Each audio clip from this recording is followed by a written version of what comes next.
뉴스파이팅 배승입니다. 2부 시작합니다. 방송통신위원회를 둘러싼 여야의 갈등이 격화하는 모양새입니다. 민주당이 야당목 방통위원 2명을 추천하겠다고 하자 국민의힘이 꼼수다라고 반발하고 있는데요. 이와 관련해 국회 과방위원장이신 최민희 더불어민주당 의원 연결해 이야기 나눠보겠습니다. 나오셨어요? 예, 안녕하세요. 남양주시 갑 화도수동 호평평내 국회의원 최민희입니다.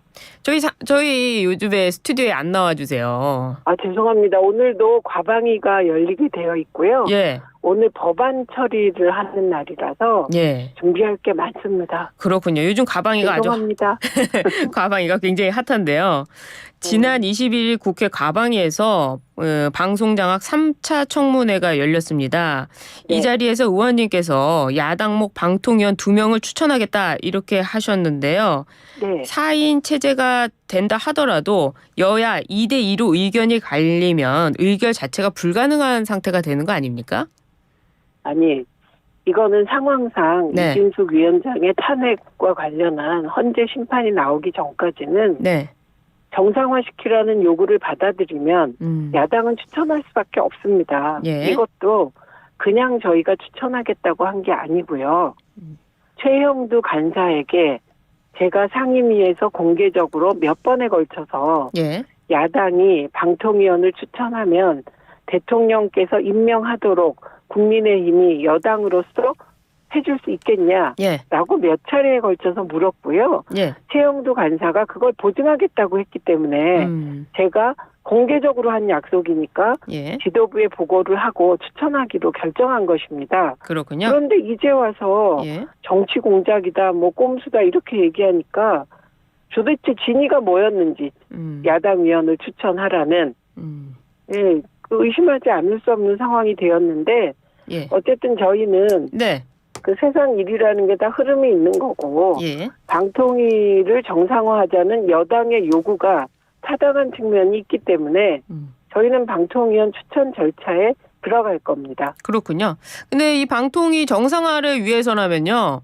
최영두 의원이 이렇게 또 조건을 단 것 같아요. 방통위 5인 체제 복원을 위해서는 현재 헌재로 넘겨진 이진숙 위원장의 탄핵 심판 종결과 함께 동시에 임명을 가야 된다. 이렇게 강조하기도 했거든요. 어떻습니까? 그거는 뭐 6개월 길면은 6, 7개월 후에 예. 정상화하자는 얘기라 조금 더 생각해 보시고 현실적 제안을 해주시는 게 좋겠다고 생각합니다. 아니 야당 몫의 방통위원 2명을 받으면 지금 탄핵 절차를 간 걸 취하하면 되지 않습니까? 그 취하하고 이러기 전에 네. 이진숙 방통위원장에 대해서는 아주 보수적인 저희 지역의 어르신들조차 정말 무자격자다. 특히 법화 문제를 그 기성 언론들이 본인들이 제대로 다루지 않으니까 이게 별게 아니라고 생각하는 것 같은데 예. 법화는 직장에 다녀본 사람들은 다 써본 경험이 있습니다. 예. 그래서 어떻게 저렇게 보통 회사도 다닐 수 없는 사람이 방통위원장을 하냐.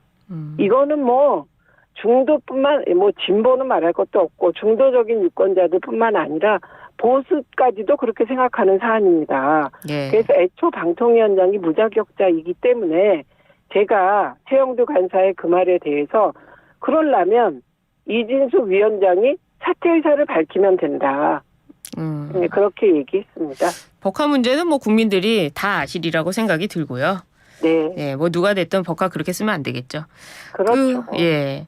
그런데 지금 말씀하신 대로 이 4인 체제, 그러니까 야당에서 2명을 추천하고 여야가 2대2로 된다고 하면 네. 지금 남아 있는 게 또 하반기에 EBS 이사 임명이 있고요. 네. 또 연말에 MBC 관련해서 지상파 네. 재허가도 있고 예. 2대2가 됐을 때 이게 뭐 예. 결론이 나겠습니까?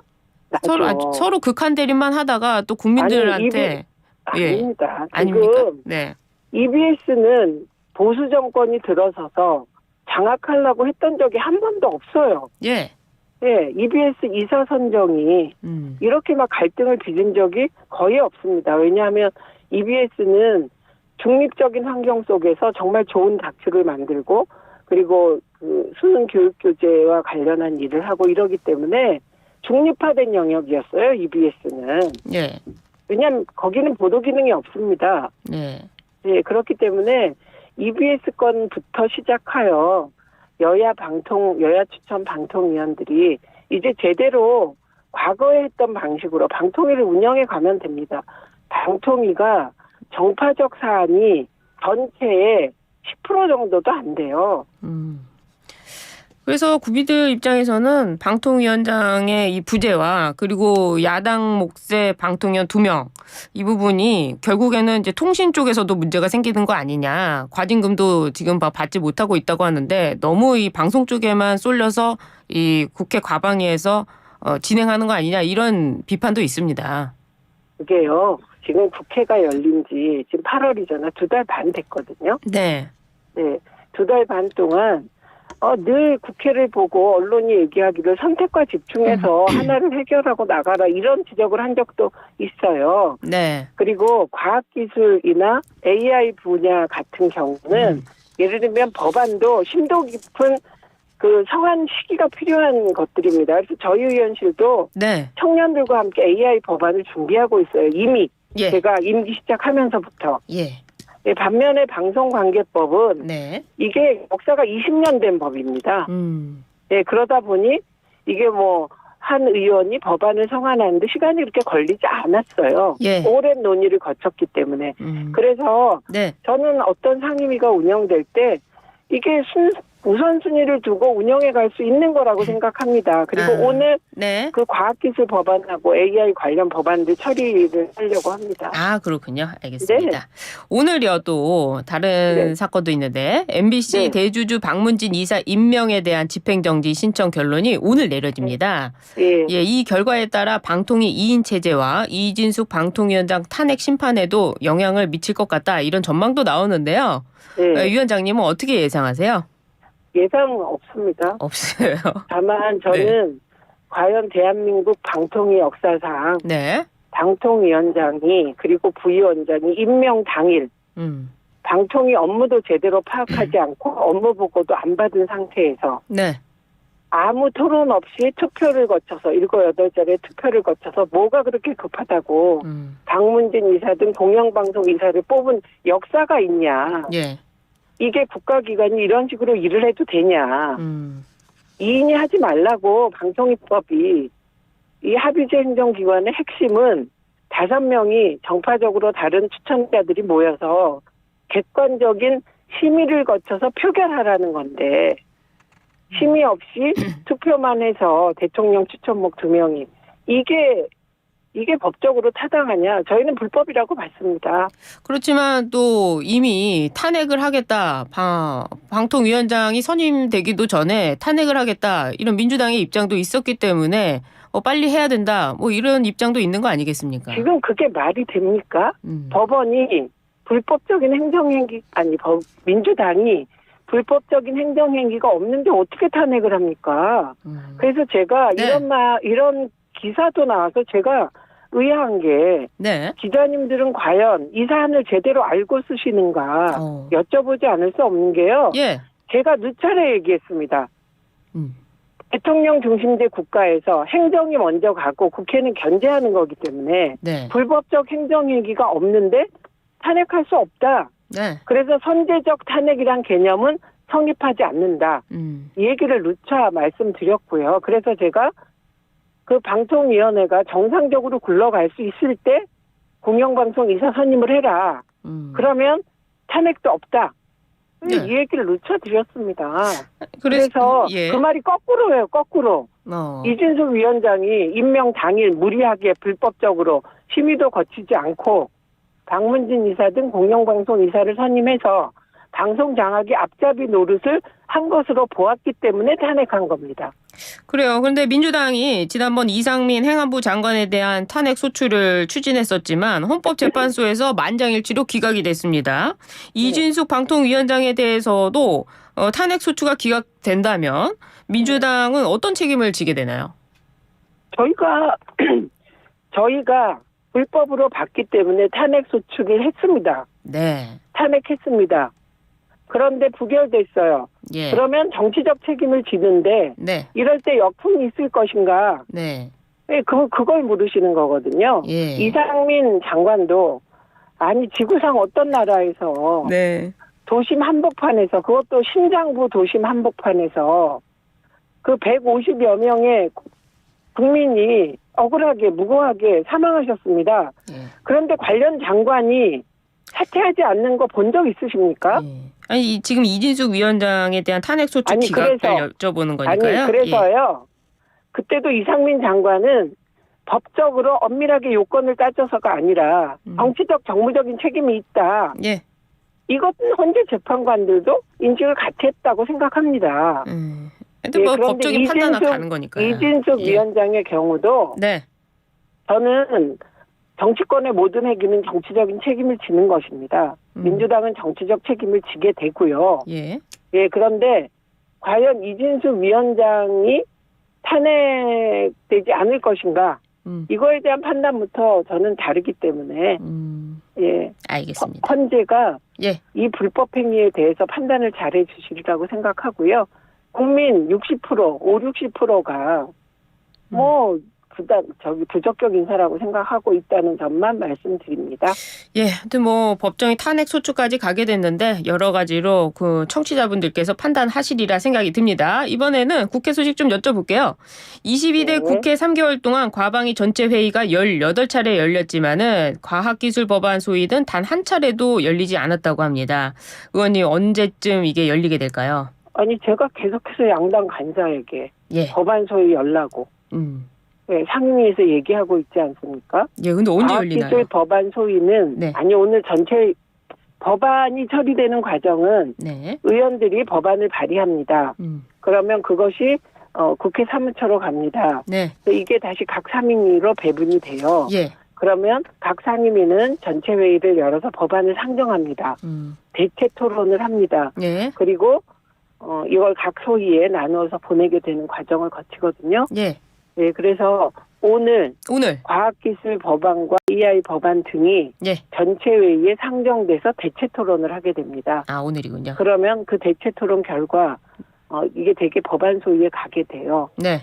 네, 그래서 방송통신 관련 법안 소위는 민주당이 위원장이고요. 예. 과학기술 관련 법안 소위는 국민의힘이 소위원회 위원장입니다. 그러군요. 그래서 이거는 사실은 제가 누차에 걸쳐서 제1소위, 제2소위 열어달라. 아, 예. 이렇게 요청을 드리고 있습니다. 그렇군요. 아주 열심히 하고 계신데 또 이런 질문도 드리게 됐네요. 네. 예, 알겠습니다. 지금 여야 대표 회담이 이재명 대표의 코로나19 양성 판정으로 좀 미뤄졌습니다. 네. 28일 본회의 그리고 29일, 30일 양당 의원 워크숍 등을 고려하면 빠른 시간 내에 열리긴 어려워 보이는데요. 의원님 어떻게 판단하세요? 그러니까 저는 지금 빨리 열어서 네. 의제 조율 없이 빨리 열어가지고 TV에 나가는 그런 회담이라면 의미가 크지 않잖아요. 네. 제가 크지 않다고 표현하는 건 그런 회담이라도 만나는 게 국민들에겐 안심감을 주기 때문이에요. 네. 그래서 무조건 만나는 게 좋다. 저는 이런 입장이고, 그리고 이왕에 만나려면 그러니까 여야가 워크숍을 하게 되면 좀 가닥이 잡히잖아요. 예. 그 이후에 의제를 잘 조율해서 만나서 네. 협치할 건 협치하고 갈등에서 토론을 통해서 결론을 낼 건 내고 이런 국회가 되길 기대합니다. 아, 그러니까 워크숍이 좀 지나고 나서 열리는 게 좋겠다 이런 말씀이시네요. 예, 그러나 먼저 만나고 상견례 하시고 그리고 본격적인 회담을 또 하고 이런 하여튼 자주 만나면 좋다 이렇게 생각해요. 그래요. 그 민주당이 한동훈 대표를 향해서 오늘까지 해병대원 특검법 발의해 오라 가져오라 이렇게 압박을 했는데요. 한 대표가 지금 시한을 지키지 않을 경우 민주당의 대응은 어떻게 예상을 하십니까? 내셔야죠. 왜냐하면 제3자 특검법 그리고 네. 거기에 제보 공작까지 넣다고 제안하셨잖아요. 한동훈 대표 측에서. 그렇죠. 민주당이 다 받겠다 그랬습니다. 네. 제3자 특검도 받고 장경태 그다음에 권성동 의원 포함한 제보 공작이라고 권성동 의원 등이 주장하는 내용까지 다 넣자. 다 받았어요.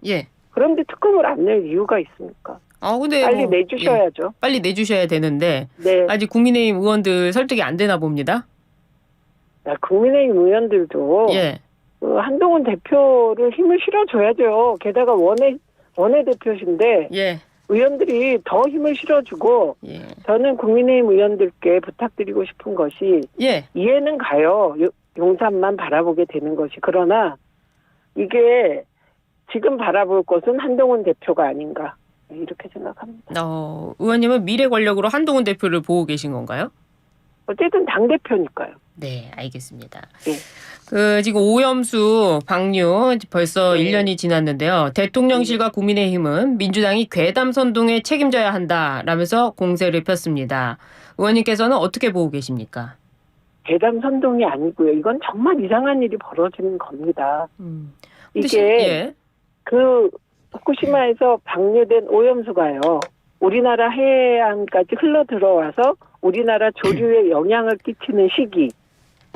그게 짧아도 4년 후, 길면 10년 후라고 봅니다. 예. 그런데 지금 1년이 지났는데 4년 아직 그 물이 흘러 들어오지 않은 상태라고 보는데 지금 그 얘기를 하시는 거 안 맞죠. 괴담이 아니고 현실화될 우려가 크기 때문에 야당과 전문가들이 지적을 한 것입니다. 근데 지금 말씀대로 짧으면 4년, 길면 10년 이렇게 뭐 전 세계를 거쳐서 오는데 그 관련해서 미국과 뭐 캐나다 이런 쪽에서는 반발이 없겠습니까? 반발이 왜 없겠습니까? 있습니까? 보도가 제대로 세세하게 안 돼서 그렇죠. 그리고 그 미국에서는 후쿠시마 잠깐만요. 예. 후쿠시마 오염수가 방류된 그 일본 해역. 네. 예, 거기에는 그 삼중수소 농도가 정상치의 한 10배가 된다. 이런 보고서가 나왔지 않습니까? 그게 희석돼서 온다는 거 아닙니까? 아니 그러니까 이게 문제는 예. 방사능 오염 물질은 희석되는데 방광기만 해도 매우 매우 길기 때문에 걱정하는 거거든요. 예. 그런데 먼저 미국부터 갈 거 아닙니까? 말씀하신 대로 4년 정도면은. 아니 그러니까 예. 미국부터 가면 예. 4년 후에 우리나라에 그게 오면 됩니까? 4년이 아니에요. 방사능 물질의 반감기는 제가 지금 정확한 수치를 전문가가 아니라 수치가 기억이 안 나서 그런데 그게 10년, 20년 이런 게 아닙니다. 근데 민주당에서 작년에 뭐 후쿠시마 오염수를 방류할 때는 당장 뭐 내일 올 것처럼 이렇게 아니, 얘기한 거처럼이라고 부분들. 지금 말씀하시잖아요. 거처럼. 그 미래를 것처럼. 가지고 예. 걱정을 한 건데 그거를 오히려 막 괴담이라고 몰아붙이고 이런 태도가 문제인 것이죠. 이런 건 예를 들면 광우병 촛불 시위처럼 네. 그때 30개월 그 원령 제한 없이 막 그 미국소를 수입한다 그래서 난리가 났던 거 아닙니까? 예. 그런데 그때 이명박 대통령은 2번 사과하시면서 이후에 30개월 미만 원령 수입으로 바꾸셨어요. 그래요. 알겠습니다. 그래서 국민 안전에 관해서는 네. 여야가 가장 위험할 수 있는 상황을 염두에 두고 대책을 마련하는 게 맞습니다. 그렇군요. 지금 네. 마지막으로 하나를 질문 더 드려도 될까요? 네. 네. 입원 중인 이재명 대표가 독도 지우기 진상조사를 지시했습니다. 어떻게 보세요? 네.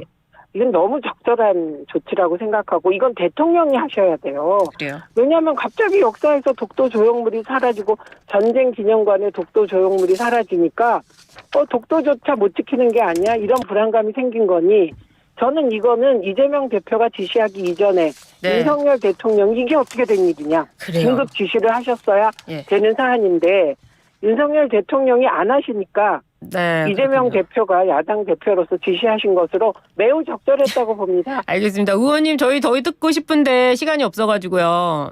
네. 다음에는 좀 나와주세요. 그렇게 하겠습니다. 알겠습니다. 네, 지금까지 고맙습니다. 네, 지금까지 최민희 더불어민주당 의원이었습니다.